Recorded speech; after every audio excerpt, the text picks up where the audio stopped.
নিশ্চয় জানিব খুজিব যে মন্ত্ৰীসভাৰ পোৰ্টফলিঅ' আদি কেতিয়া দিয়া হ'ব। অকণমান মই সময় ল'ম যাতে যোৱাবাৰ যিসকল মন্ত্ৰী দায়িত্বত আছিলে তেওঁলোকৰ কাম কাজ আৰু নতুন মন্ত্ৰীসকলে কোনটো এৰিয়াত বেছি ভালকৈ কাম কাজ কৰিব পাৰিব, এই দুইটাই মই অকণমান খৰখেদা নকৰাকৈ অকণমান পৰ্যালোচনা কৰি দপ্তৰখিনি এলট কৰিম। কিন্তু অহাকালিৰ ভিতৰত আমি অভিভাৱক মন্ত্ৰীৰ দায়িত্বখিনি আবণ্টন কৰি দিম যাতে মন্ত্ৰীসকলে বিভিন্ন জিলালৈ গৈ বান পৰিস্থিতি সম্পৰ্কীয় বিষয়বিলাক বুজ ল'ব পাৰে আৰু বান পৰিস্থিতিৰ বাবে জিলা প্ৰশাসনসমূহক সক্ৰিয় বা সষ্টম কৰাৰ ব্যৱস্থা কৰিব পাৰে। মই আন প্ৰশ্নৰ উত্তৰ দিয়াৰ আগতে কেবিনেটৰ দুটা তিনিটা সিদ্ধান্তৰ বিষয়ে ক'ব খুজিছোঁ। আজি আমাৰ কেবিনেটে ৰাজ্য চৰকাৰৰ কৰ্মচাৰীসকলক 2% অতিৰিক্ত মৰগীয়া ভাত্তা দিবলৈ সিদ্ধান্ত গ্ৰহণ কৰে। ইমান দিন আমাৰ ৰাজ্য চৰকাৰৰ কৰ্মচাৰীসকলে 58% ডিয়াৰনেছ এলাউন্স পাই আছিলে। এই সিদ্ধান্তৰ পিছত আমাৰ ৰাজ্য চৰকাৰৰ কৰ্মচাৰীসকলে 60% ডিয়াৰনেছ এলাউন্স পাব আৰু ই তৎকালীনভাৱে কাৰ্যকৰী হ'ব। আপোনালোকে সকলোৱে জানে যে যোৱা চৰকাৰৰ সময়ছোৱাত আমি ডিব্ৰুগড়ক অসমৰ দ্বিতীয় ৰাজধানী হিচাপে ঘোষণা কৰিছিলোঁ।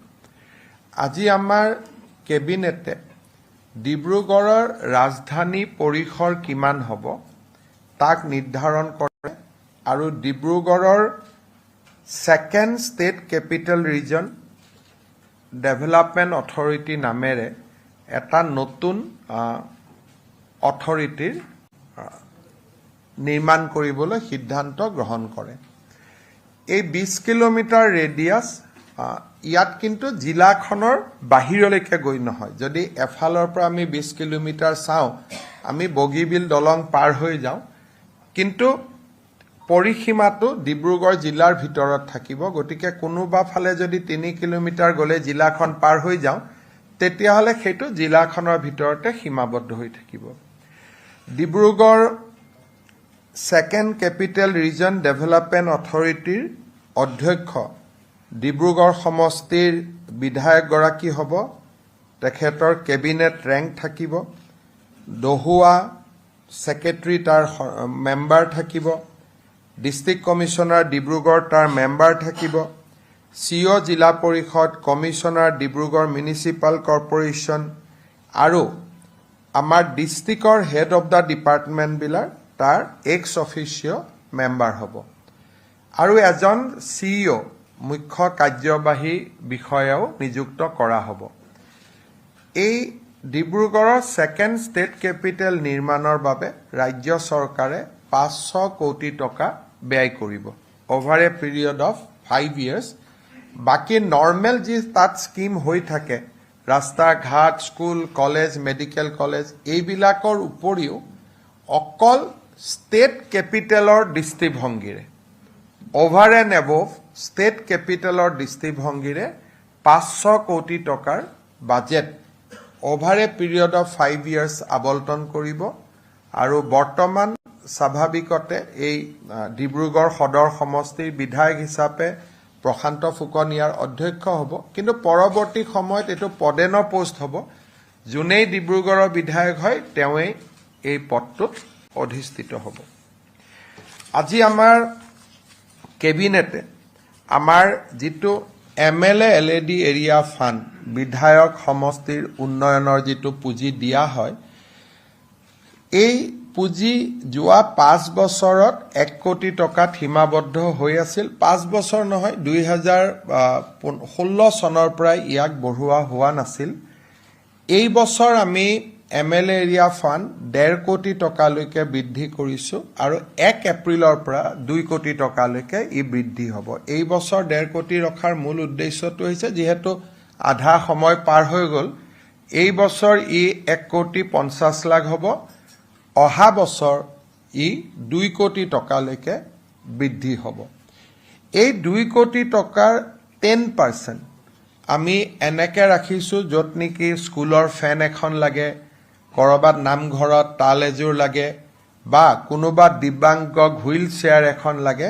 তেনেকুৱা কিছু আমি চোকা ল'ৰা এজনক কেতিয়াবা লেপটপ এটা দিব লাগে শিক্ষাৰ্থী এজনক এনেকুৱা 10% টকা আমি ইনষ্ট্ৰুমেণ্ট আদি কিনাৰ বাবে তাৰ ভিতৰত আমি ৰাখিছোঁ 2 কোটি টকাৰ 1,80,00,000 ইনফ্ৰাষ্ট্ৰাকচাৰত হ'ব 10% আমি ইনষ্ট্ৰুমেণ্ট এম্বুলেন্স এখন কিনিব পাৰিব এই ধৰণৰ কামৰ কাৰণে 10% আমি ব্যয় কৰিবলৈ অনুমতি দিছোঁ চতুৰ্থতে আপোনালোকে জানে যে আমাৰ ৰাজ্যত বাজেটখন পাছ নোহোৱা কাৰণে বিশেষকৈ প্ৰত্যেক 5 বছৰৰ মূৰত আমি ভোট অন একাউণ্টছ কৰোঁ ফেব্ৰুৱাৰী মাহত আৰু 3 মাহলৈকে খৰচ কৰাৰ আমি অনুমতি পাওঁ আৰু তাকো মূলতঃ দৰমহাৰ ক্ষেত্ৰত তাৰ কাৰণে আমাৰ ৰাজ্যৰ বহু কেইখন উন্নয়নমূলক আঁচনি এইকেইটা দিন আমাৰ বন্ধ হৈ আছে বা যিমান বাজেটত টকা আছিলে সিমানেদি মাত্ৰ কৰি থকা হৈছে তাৰ পৰিপ্ৰেক্ষিতত আমি 6 জুলাইত অসম বিধানসভাৰ বাজেট অধিৱেশন আমি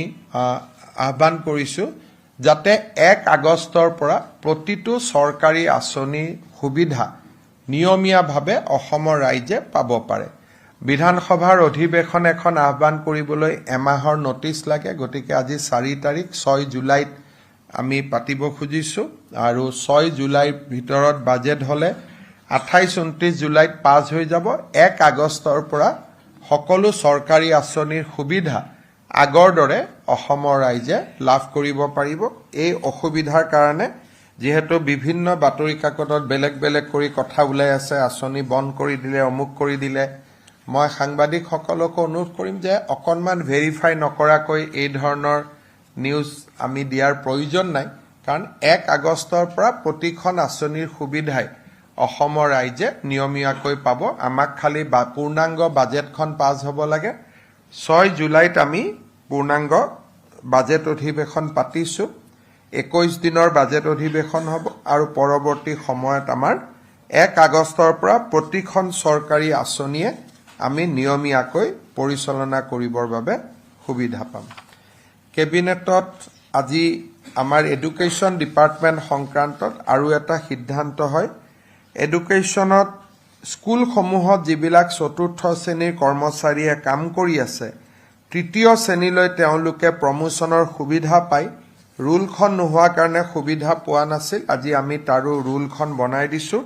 যাতে চতুৰ্থ শ্ৰেণীত কাম কৰি থকা কৰ্মচাৰীসকলে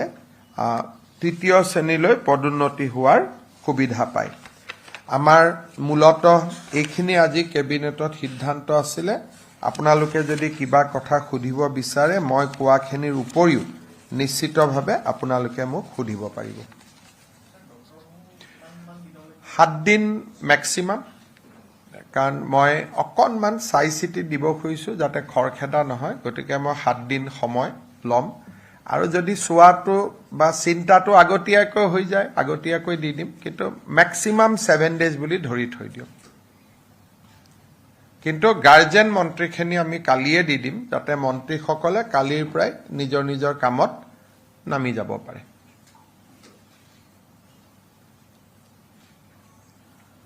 হ'ব